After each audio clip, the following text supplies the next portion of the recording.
Before I introduce our speakers, what I'd like to do is remind folks about what human capital will do. It's probably the single most significant form of portable wealth that we have in our communities. We know that there's no foreclosure on knowledge, so no one can foreclose on your degree. We know that there's no diminishing marginal returns to knowledge, so it's not competing with other resources, acquisition of more information. We know it's an innovator driver, and we also know that there's spillover effects and multidimensional impacts on cultural and social capital.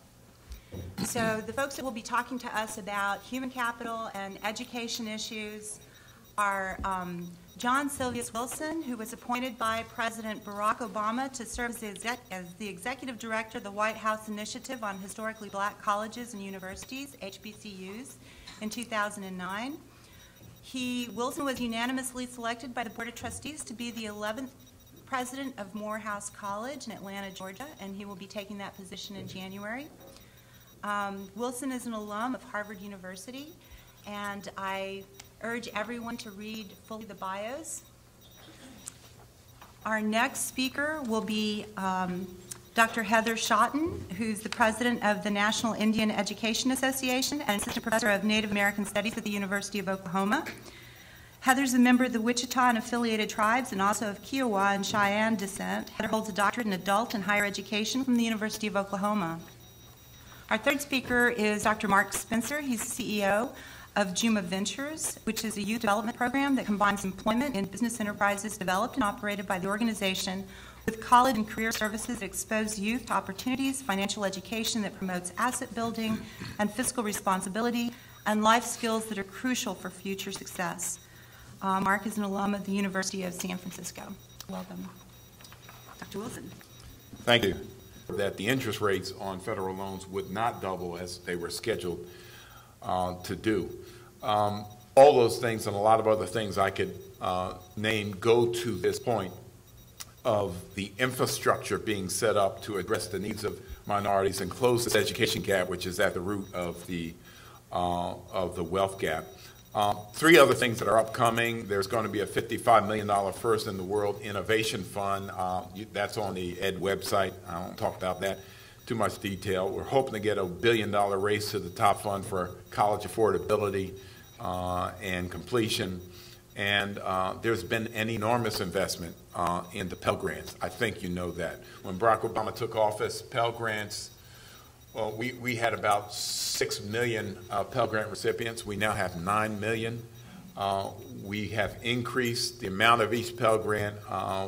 The government was spending roughly $17 billion on Pell Grants. When Barack Obama took office, we are now at $36 billion on Pell Grants every year. That is an enormous investment, and it is because we understand that this education gap is at the root of the wealth gap. And that brings me to my final point. I want to say a little bit to you about what we do at the White House Initiative on HBCUs, because from the start I have perceived, I've understood my mandate to be a wealth gap closure effort between HBCUs and the rest of higher education. There is in HBCUs an endowment gap. Most HBCUs are under-endowed, way under-endowed. The wealthiest HBCU on that measure is Spelman College. There is an alumni giving gap. The national average on alumni giving is 13%, and HBCUs is 7%. That's counterintuitive. And there's a college completion gap. Only 4 HBCUs graduate more than 50% of their students in 4 years. Those 4 being Howard and Spelman and Morehouse and Hampton. The rest lose more than half their students in the 4 years.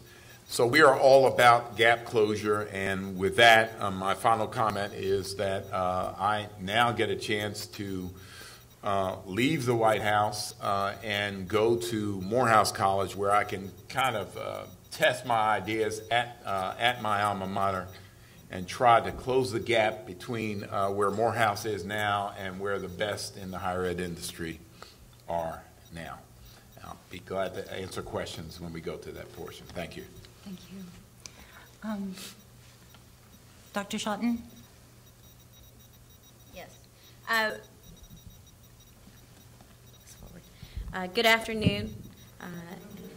Thank you again for having us here today. And I say us because I represent the National Education Association, and that's who I come from today on behalf of NIEA. Again, my name is Heather Schotten, and I am a member of the Wichita and Affiliated Tribes. I'm also Kiowa and Cheyenne from Oklahoma. I appreciate the inclusion of Natives in this conversation.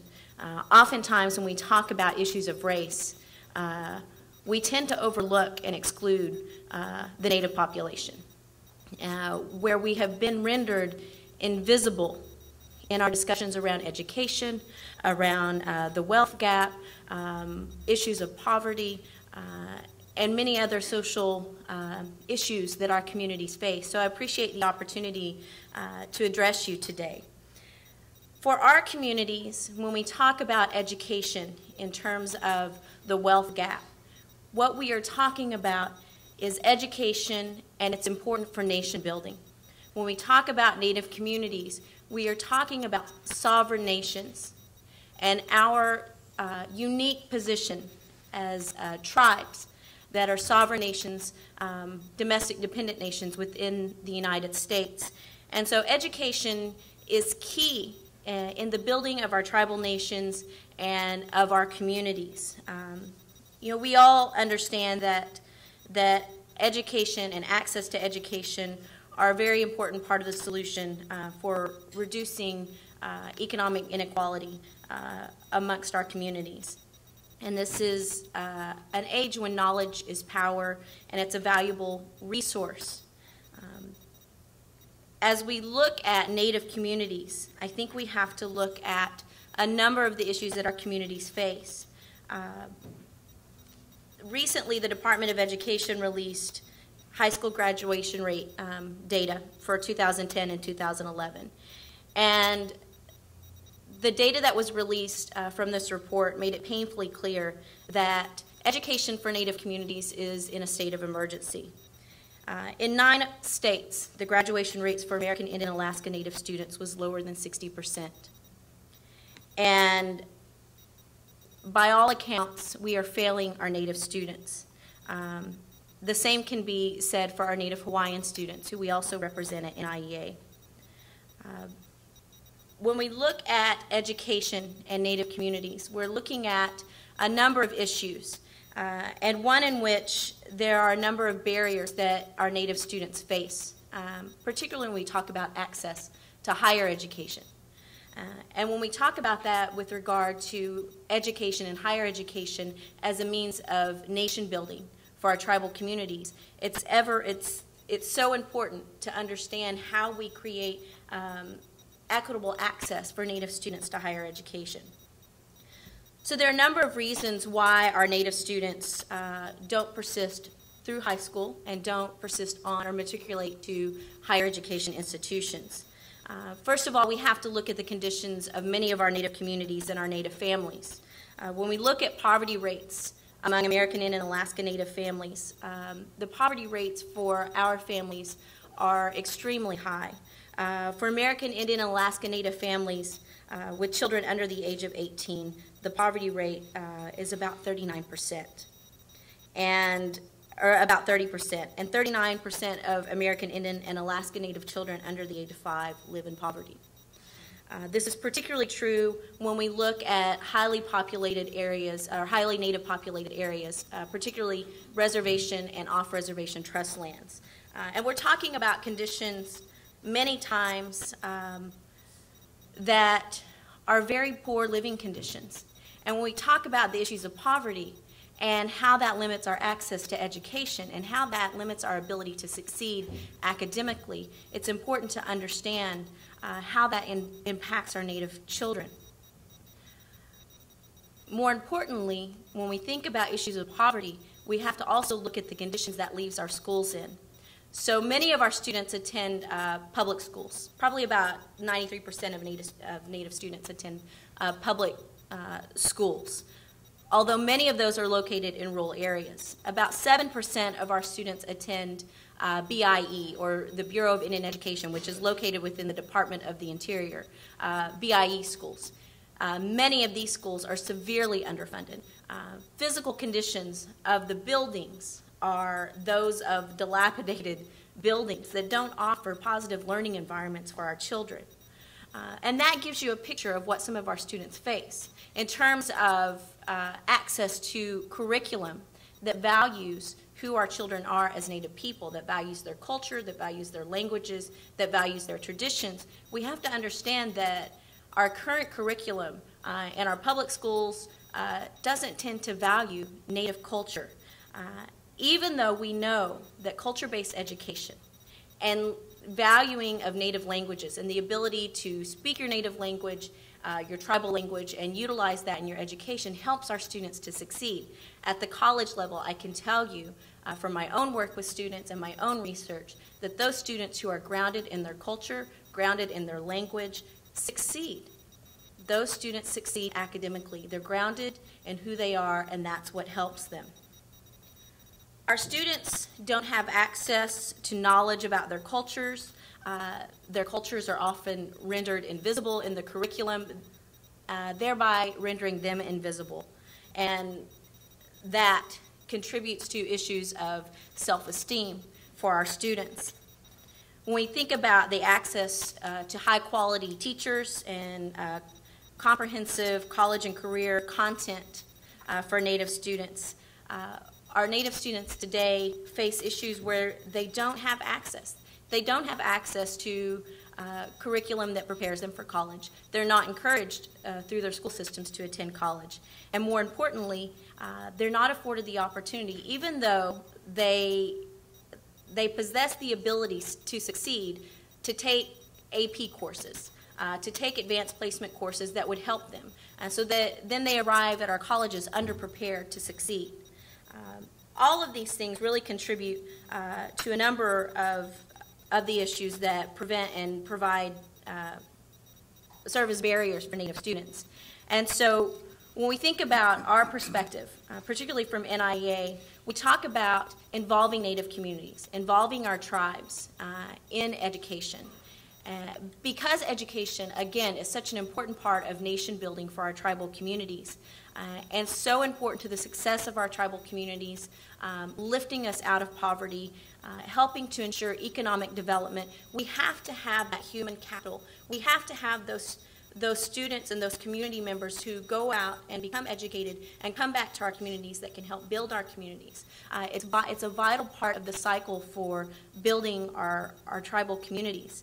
And so we have to advocate for culture-based education, both in public schools, at the college level, through our tribal colleges and universities, which are a great example of how integrating culture and language at the higher education level can help our students to succeed. It's vital to involve our Native communities, our tribal leaders, in shaping the education of our Native children. So as we look at these issues, again, it's important to understand the unique position that many Native communities are placed within as sovereign nations, but more importantly, the vital role that education, higher education, plays in the building of our tribal nations. So, thank you. Dr. Spencer? Sure. Well, it's a pleasure to be here as well. It's funny, I sat up last night and I thought to myself, should I just go from the hip with some kind of thoughts? But then I thought twice after hearing some of the speakers up here and decided, all right, let me write some stuff down here. So, but one point I wanted to make, a lady yesterday, I believe it was this woman here, said we really need to get back to our communities with the stuff that we're learning here. I'd also challenge us to bring some of the unusual suspects and invite them to these conferences. I think oftentimes we gather amongst the choir, and I think we really need to start to reach out and find some of the folks that might not necessarily be completely educated around the things that we're discussing, or maybe naysayers, but giving them the opportunity to hear and learn with us, I think, is something valuable. So that's my little pitch. But let me start. Education, I believe, is one of the world's greatest assets. I think that's been mentioned several times here. during the conference. And I also think we need to embrace a holistic path towards college.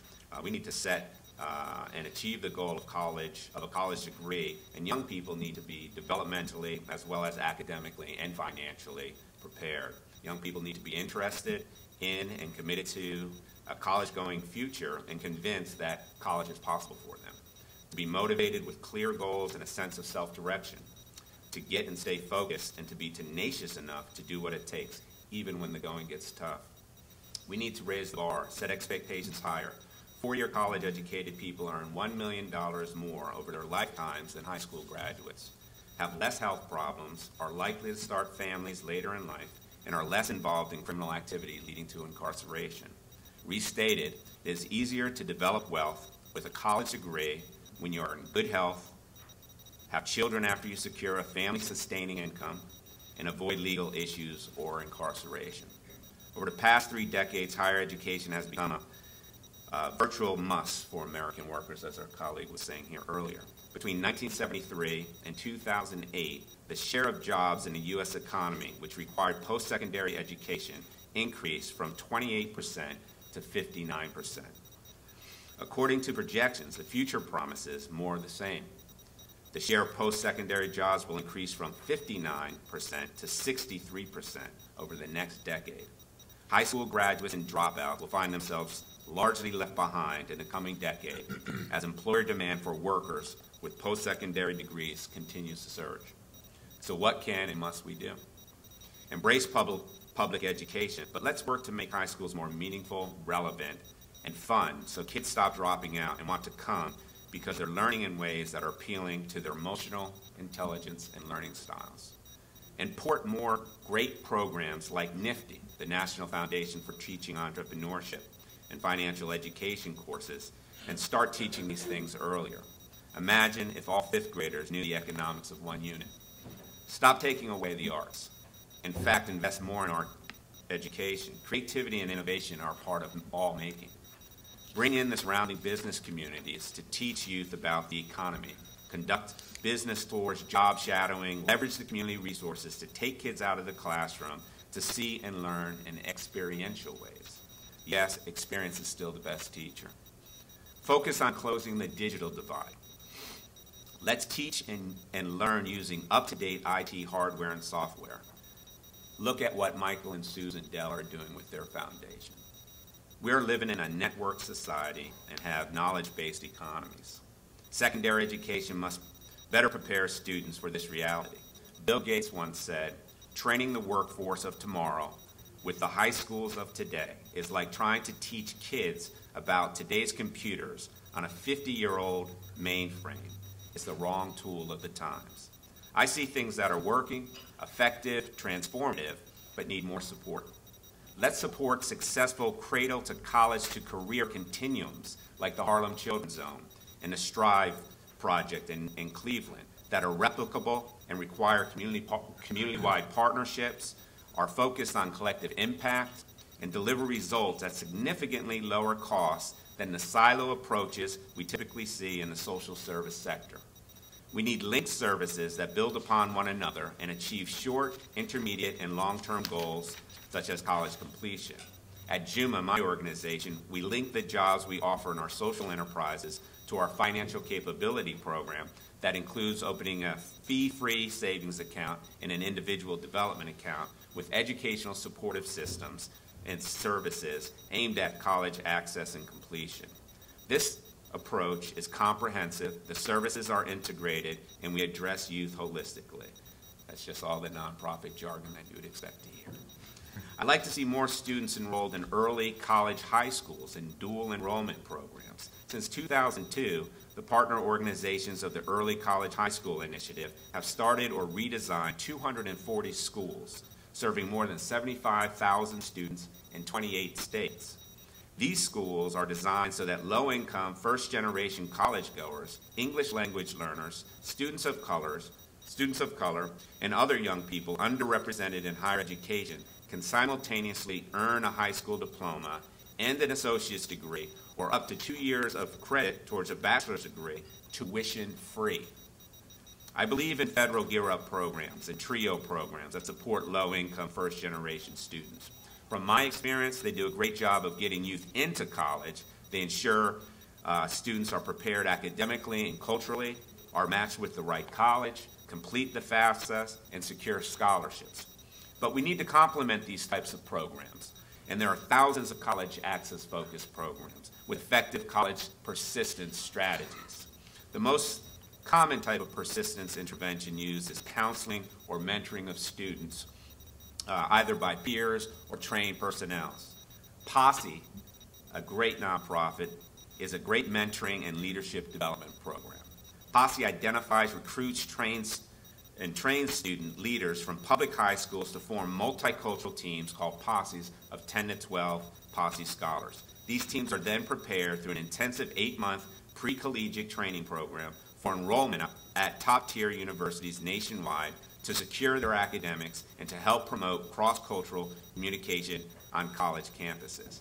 90% of Posse scholars graduate from college. We need more Posse programs.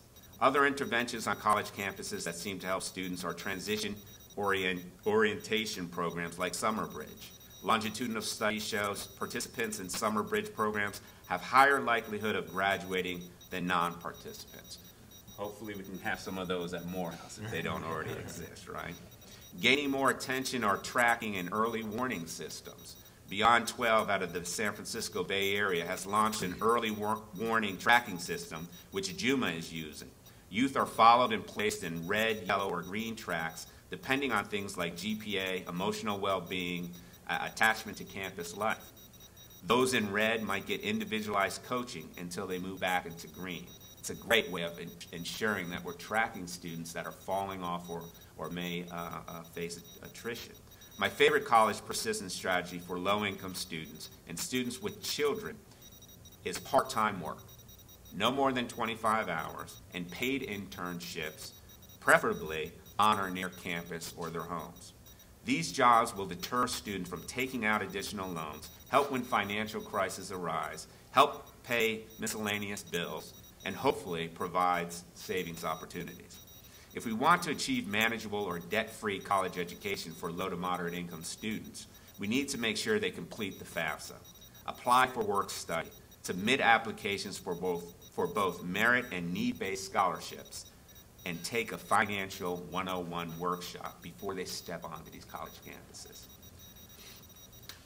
These workshops should include teaching core principles about saving, budgeting, someone said tax liens, I think it was you yesterday, and those type of things. I'll end by saying we must do a better job in building a system that allocates resources towards things that are proven effective and managed effectively.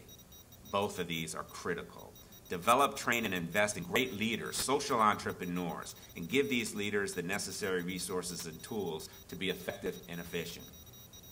We must provide greater transparency on social issues and on what's working so that people with resources will make more rational decisions on how to allocate those resources. We need more strategic public-private joint ventures in education, in the education sector, to leverage existing resources and assets better. Finally, we need political will combined with the right policies in place to make a difference. Thank you. As the moderator, I'm going to ask the first question, and then I'm going to open it up to the floor questions. But for the three of you, if you had only one piece of policy to implement, and it would be how to encourage curiosity in youth in middle school, what policy would you implement? And Mark, I'm going to start with you. You're supposed to throw some softballs. Yes, if there was one policy that could be implemented, how to implement encouragement of curiosity in middle school. Because studies tell us that most of the curiosity falls off at that age level, at that middle school juncture. That's where the pipeline gets disrupted. All right. That's a very difficult question. But I would say, and I was a middle school teacher, the young people that I had in my classroom became curious and creative when they were actually not inside of the classroom. So if we could have policy that would create opportunities for young people to get outside of the school walls and into the community and do more experiential, project-based learning, and have policy that provided the resources to enable that, I think that would be a good benefit. Thank you. Heather? It's interesting that you mentioned the middle school age as that drop-off point. And we know this for Native students. The National Indian Education Study tells us that there's a large percent, I want to say 80% of our 8th grade students who are part of the NEE study indicate that they have aspirations to go to college. However, we know that the majority of them won't graduate from high school, and those who do, only a small percentage are going to move on to higher education. So that it's a critical time. So my recommendation would be sort of in line with Mark's, but looking at providing education that is relevant. So it's hard for our students to be interested or to be curious or even care about education that's not relevant to them. So when we talk about culture-based education that includes relevant culture, relevant material, that also includes language that is relevant to our students and for the population I'm speaking of, I'm talking about tribal languages. I think that it's vital to have those things to instill that curiosity for middle school students, particularly for the Native population. So their education has to be relevant to who they are and the communities that they represent. We're on the same page. I think the research, there's emerging research showing that arts education is a great context in which to draw the creativity and innovation out of students, and those impulses in students are not being addressed very well by our K-12 system. And in those places that have the arts education, that's where you see some greater curiosity, greater creativity, and oddly enough, if not predictably enough, for some of us, greater entrepreneurism. That instinct comes from that art platform as well. Thank you. So for the first question, I'm asking Trina Shanks to join us in providing a question to our panelists. And please hold up your hand if you have questions for the panelists.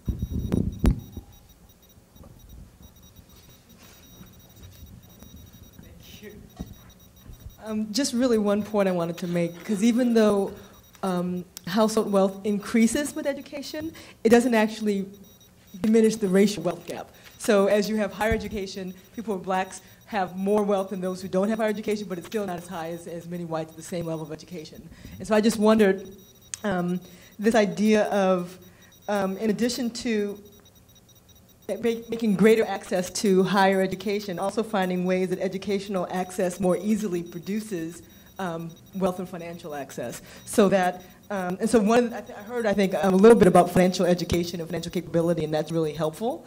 But just thinking a little more strategically about how, even if, I don't know if it's so true that, you know, if you reduce the income gap, it's automatically going to reduce racial wealth gaps, and thinking a little bit more about how, through higher education, to make sure that there actually is a real pathway to asset building and wealth creation. And just any of you who wanted to kind of address that point. Yeah, I'll go first. You're right, it's not automatic, but you're pretty much guaranteed if you don't have income, you won't get wealth. Okay, so you at least have to begin, and if you don't have education, if you don't have skills, so you know what I've outlined there is very, very logical. And I think that one of the things we should recognize is that we're not the only ones in the world with a 2020 goal. All right? China has one too, and that's why they're building 25,000 community colleges. They're focused on their infrastructure, and their 2020 goal is to have 40 million in college. We have 20 million, so they're trying to double us. India has a 2020 goal too, and they're looking to have 40 million in college. and they each had a heavy STEM emphasis to what they're doing. So there is something that a number of other countries are recognizing that has to do with this continuum that I've outlined. And sure, the continuum is not perfect. It's not a logical stair-step process, and there could be some detours and some creativity and innovation in that. It is not automatic connection from income to wealth. But gosh, without, if there's another way to look at this and approach it, I'd like to hear more about it, because we'd like our policies to be informed. Wow, as soon as I said that, like 6 hands went up. So let me put the mic down. I'll take a different approach to addressing your question.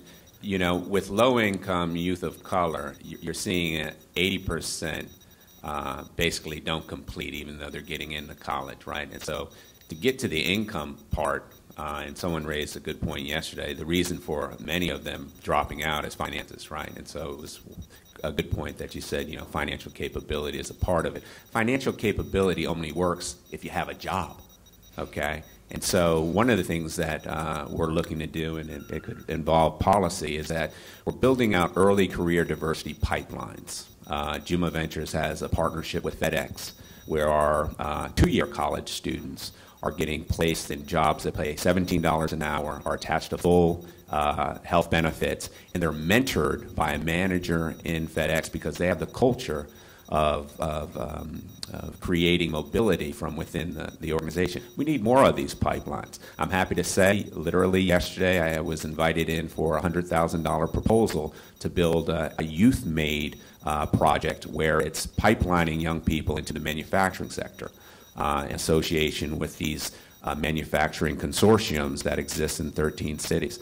We can do this in every sector if there's a will to do this. And so those joint public-private ventures that I was mentioned are things that can be scaled and replicated in different industries. It's just a matter of doing it. Gap has a great program. Genentech is doing biotech stuff with young people. We just need to elevate what's happening, make it more visible so that other cities can take advantage of these things that are working. But I do think it has to, the financial part and the income part has to start with actually having a job. Derek? So I guess picking up on what Trina said, if we look at empirical evidence, it doesn't support, I guess, your claim or the president's claim that there's the wealth gap leading to the income, that's driven by the income gap, that's driven by the education gap, that's driven by the achievement gap. Because we know that individuals, based on the Gittleman and Wolf article, if you're in the second quartile of income and you're white, you have higher levels of income than blacks that are in the second quartile of income, third quartile of income, or fourth quartile of income. And in terms of education, in that same article, if you're a head of household and you're white and you dropped out of high school, you have higher net worth than if you're black and you graduated from college. So there's not that translation. I actually think the causality is reversed. So really what's driving this wealth drives the income gap, which also drives the education gap, which also drives the achievement gap. Wealth is the predictor and the explanatory variable in all of this, rather than going back the other way. So then what policy do you recommend? I mean, the policy is in place. Hold on. No. The policy that's in place is to invest in education and $100 billion of new money going into the K through 12 system with emphasis on the most underserved areas and cities. So if there's a different strategy that evinces from what you just said, I'd like to hear it. Okay, so I'll answer it in a nutshell, and we have more details. But the program that Sandy Darity, who's not in the room right now, and I proposed, we estimated to cost about $60 billion. And we titled it a baby bond program in homage to the late Professor Manning Marable at Columbia University. What it basically is setting up a trust for individuals, newborn babies that are born, so that when they become an adult, they have access to resources, seed money, so they can invest in asset-enhancing endeavors that lead to the disparities that we have in America over time. So when you're 18, you'll have an endowment, seed money, to purchase a home, down payment on a home, to start a business, or even to finance a college education if you so choose to use your money in that direction. So we're talking about accounts at birth that would grow at a federal guaranteed 1.5% to 2% interest rate and mature when you become 18 years of age. So the median account would be something like $15,000, and if you're born into the most wealth-poor family, you would get an account at birth upwards to about $60,000. We estimate that a program like this would close the racial wealth gap and also provide access to opportunity enhancement for all Americans, regardless of the wealth position you're born, the race or wealth position you're born into, in about 2 or 3 generations. And you said $60 billion will close the wealth gap. Which is into about what we spend in the Department of Education, correct? Or you pointed out $200 billion, which would be a drop in the bucket. my brother, if you make the case cogently that an investment of $60 billion would close the wealth gap, $60 billion in today's dollars, close the wealth gap in the space of a couple of generations. If you make that cogently, I will personally carry it to the right people in Washington. I'm not compelled.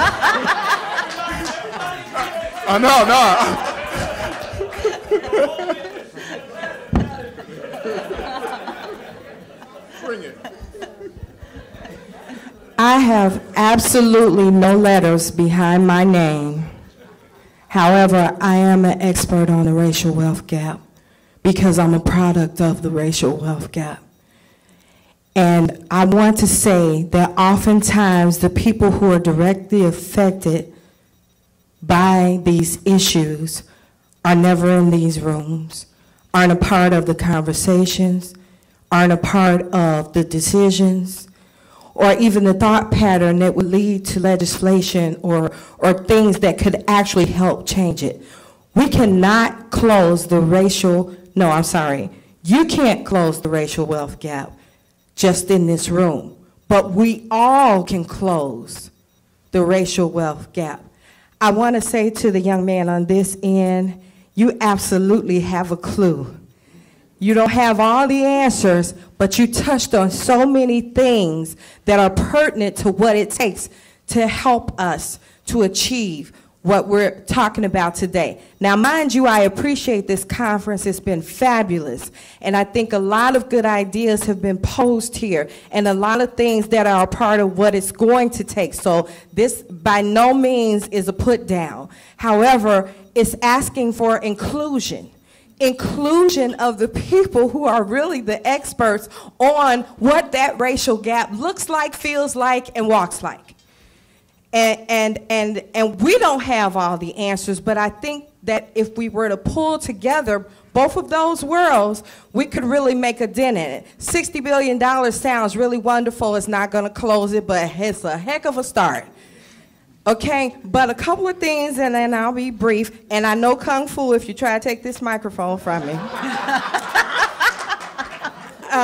But a couple of quick things I wanted to point out is that in addition to thinking outside of the box, we've got to start pulling people out of baskets. Studies always lump people into baskets.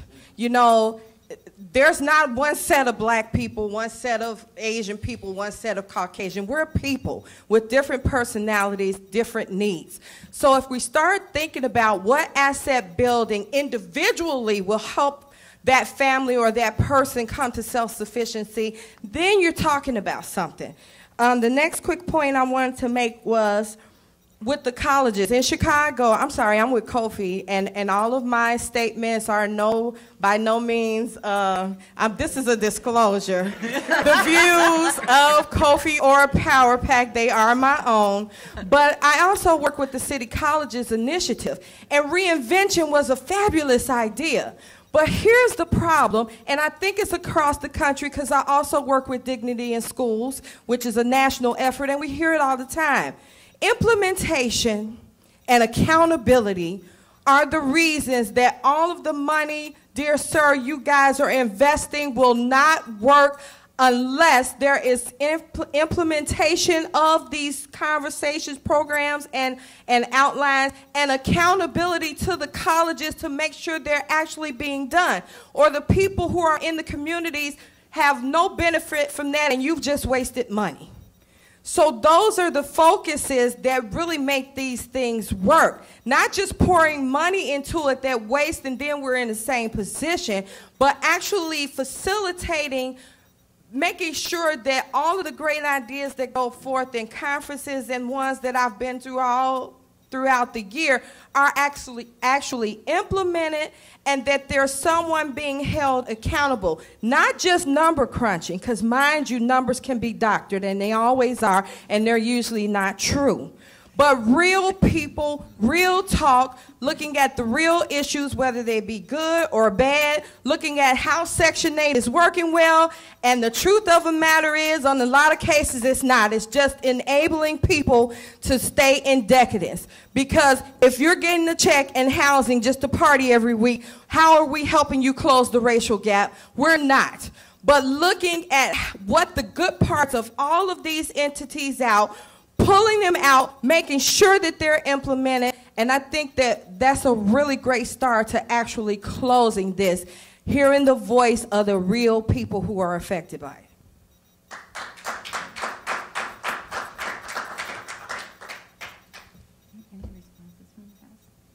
Okay. Vic, thank you. Vic. Wow.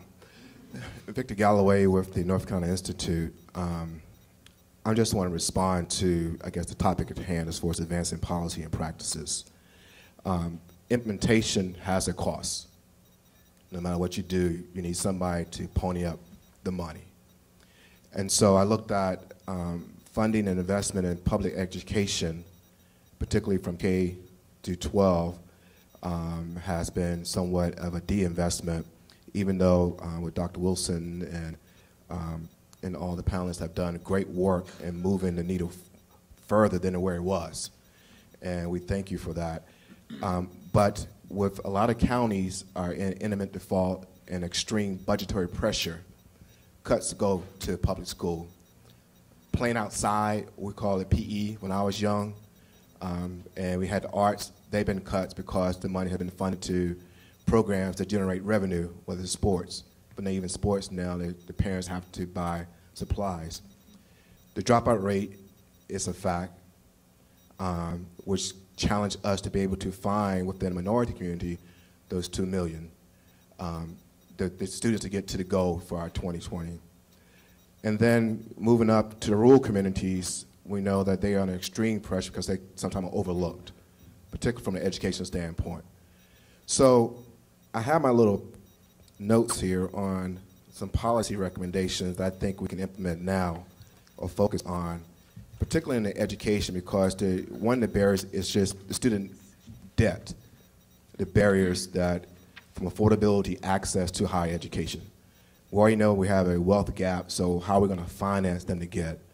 Predominantly looking at the Pell Grant and other student loans, but then because of the D's in our life, divorce, disease, duty, death, debt, and dislocation, after Sandy, folks have been dislocated, and now their parents really can't afford to send the kids back for the spring semester. But we have a population of students now that's in the system, and I believe from a policy standpoint, what policy can we create to keep them still engaged in their education? So instead of allowing students to go back home because they can't afford it because of family lost a job, my parents can become a parent plus, I don't qualify for loan anymore, can we shift funds to help keep them on program? Save who's in play now so that they can become the wealth creator to pass it down. Not saying that's going to be a fix-all, but for a policy move now, what can we do to insulate those who are already in the system now? We're not talking about when they're going to school and we got 12 years to invest in them. I'm talking about students who are actually at Morehouse, who's actually at Hampton or Harvard, who are struggling to stay in school not because of lack of academics, but just strictly financial. What can we do to invest in them from a policy standpoint to alleviate whatever their some policy or guidance that we can invest in to keep them there? So one thing I suggest is just really raising the ceilings for us on not looking at credit scores for their parents to qualify for certain loans, and also not limiting or capping how much aid they can get. And I think we invest that piece that would really kind of help at least move the needle, because it would be a tragedy to lose those folks who are already in play just because they can't afford to come back financially. Yeah, Victor, one of the reasons why I chose to outline the menu of policies is for that very reason. I mean, most of the things that I spoke to, pay as you earn, doubling, a work study, et cetera, is to do just as you said, to enhance persistence, to keep them in school. One of the reasons why there was an increase in the Pell grants. It's about a $500 million more going into HBCUs in Pell grants since Barack Obama took office. A lot more, almost $1 billion in loan money as well. All that is to enhance completion and success. And then there are programs upcoming, as I mentioned, Race to the Top and an innovation fund. If you go to ed.gov and link to the higher ed space, you'll see the rest of that menu. Let me add something. When we talk about these issues, I want to point out that it's important to consider the lack of funding and the barriers that are faced by Native students. When we talk about tribal colleges and universities, for example, funding for TCUs is severely low. They are severely underfunded. And they face a number of issues. One, most of the funding for tribal colleges and universities comes from tribes, the federal government, and grants. They don't receive state funding. They don't have the benefit of state taxes or local taxes to help fund them. Funding per student at tribal colleges and universities is about $5,500 per student, as compared to other minority serving institutions, now correct me if I'm wrong, which is about $19,000 per student at some. So there is a clear inequality there.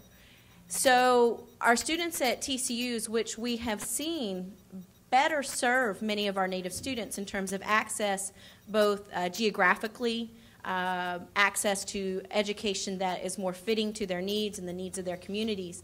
There are severe issues with lack of funding for Native students. So in terms of policy issues, when it comes to higher education institutions, there has to be an increase of funding, at least equitable funding, for those types of institutions that serve a specific population that is often overlooked.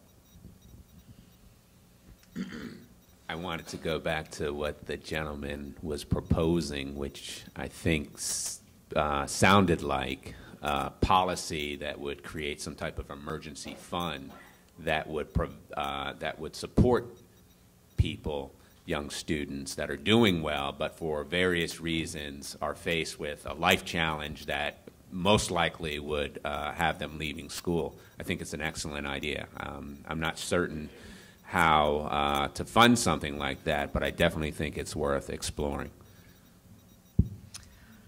For our last question.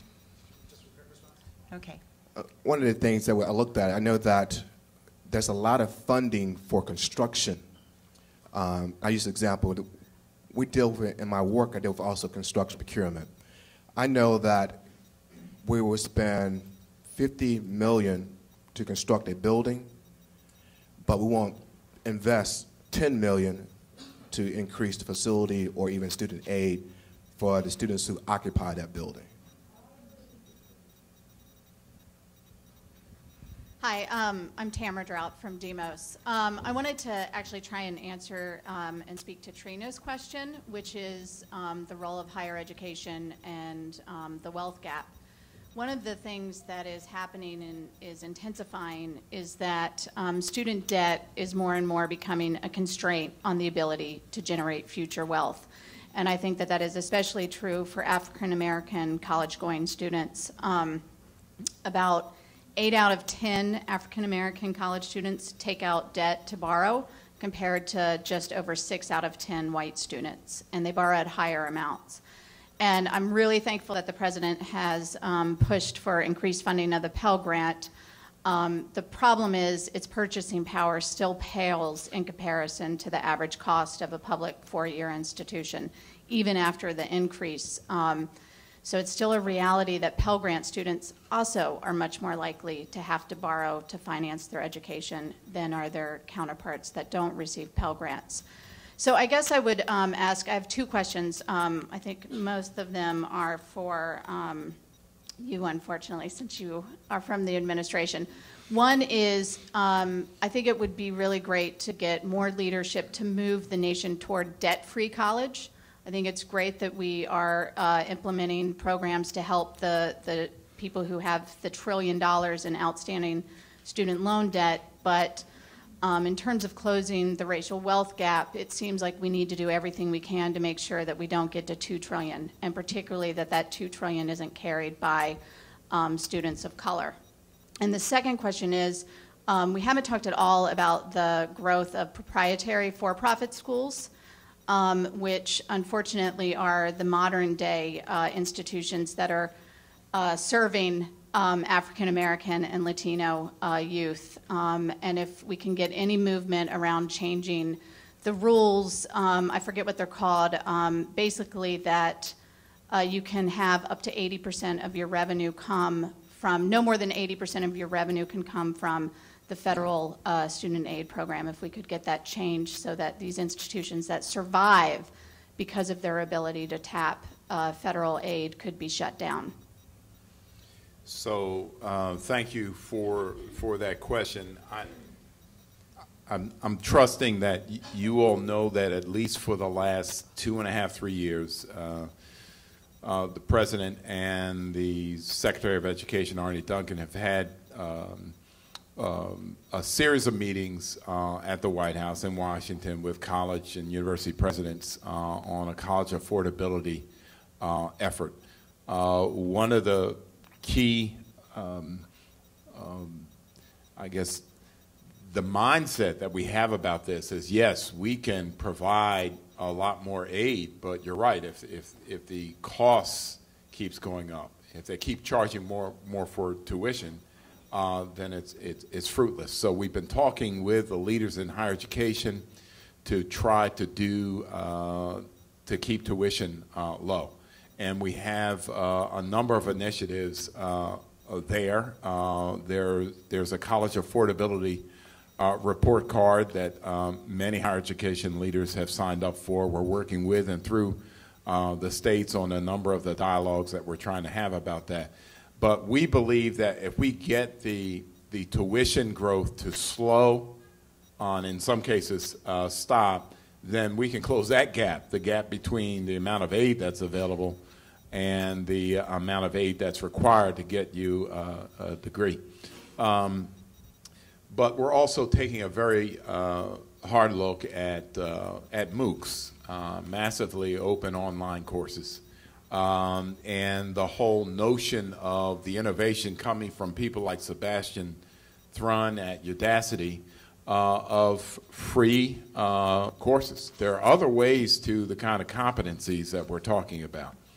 And if you've noticed, MIT and Harvard and a number of others have had have done collaborations now to offer these courses for free, and that's one of the reasons why we had a meeting at the White House between HBCU leaders and some of the leaders in the MOOCs movement to try to get some of that capacity into black and minority higher education so that we can be ahead of the curve instead of behind it where that's concerned, to keep costs low there.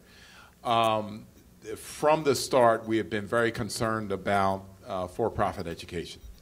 This is the version, this is to education what the subprime housing crisis that happened, where kids get, students get loaded up with debt. They don't get the education, they never get the degree, and they end up being with enormous debt and unemployed and unemployable.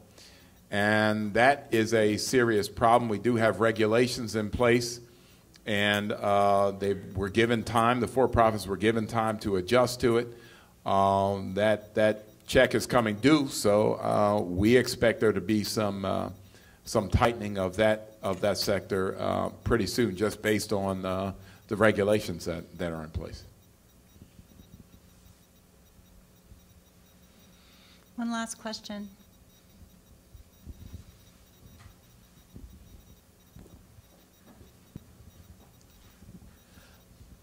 Thank you.